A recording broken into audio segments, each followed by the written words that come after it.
बहुत समय पहले की बात है। एक गांव में रामू नाम का एक मेहनती किसान रहता था। वो सुबह से शाम तक अपने खेतों में काम करता, लेकिन उसके पास खेत जोतने के लिए न बैल थे, न ही कोई और साधन। एक दिन रामू जंगल के किनारे लकड़ियां काटने गया।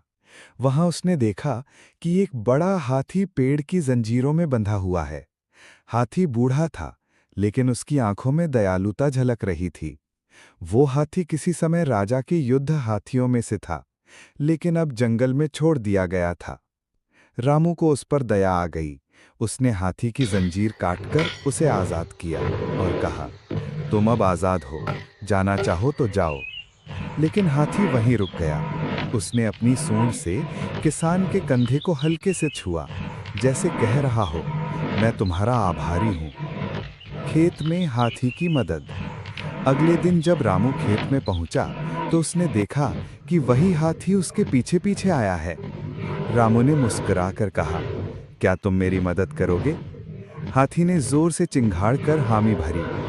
उस दिन से हाथी किसान के साथ खेत जोतने लगा।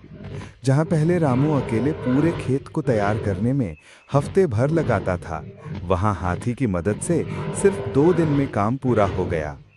गांव वाले यह देखकर हैरान रह गए। उन्होंने कहा, रामू, तुम्हें तो भगवान का वरदान मिला है। लेकिन सुख के साथ परीक्षा भी आती है। एक साल गांव में बहुत सूखा पड़ा।